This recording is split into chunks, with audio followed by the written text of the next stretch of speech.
Un moine du mont Athos me disait « Quand je dis notre Père, le monde entier est présent dans ce nôtre. Et il me faut parfois longtemps avant de pouvoir le dire, le temps de recueillir dans mon cœur tous mes frères humains, mais aussi toutes les bêtes, les fleurs des champs, les hautes montagnes, les vallées superbes, les enfants oubliés. »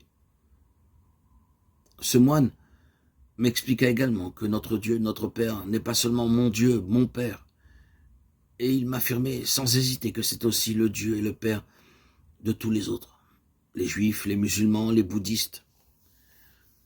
Il ajoutait « Notre Dieu, notre Père, c'est encore celui de ceux qui ne croient pas en lui, ceux qui ne savent pas qui les engendre, qui est leur origine, le souffle de leur souffle, ceux qui n'ont pas de relation avec cela, avec lui. » Une émotion étrange le submergeait alors. Ce sont mes frères.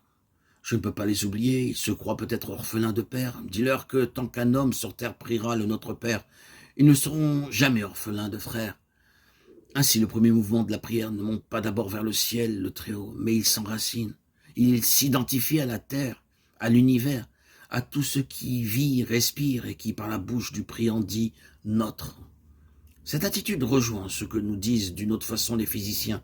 Rien n'est séparé de rien. Tout ce qui existe existe en étroite interrelation. On ne peut pas soulever un brin d'herbe sans déranger une étoile. Tout homme qui s'élève élève le monde.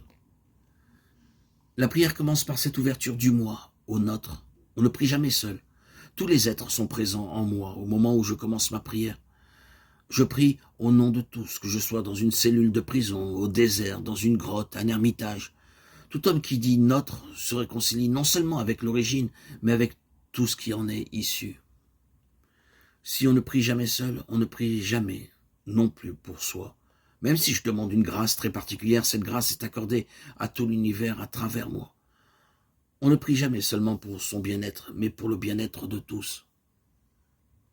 Même si ce bien-être commence et passe à travers moi, je fais partie intrinsèque de l'univers. Aucun de mes atomes n'en est séparé.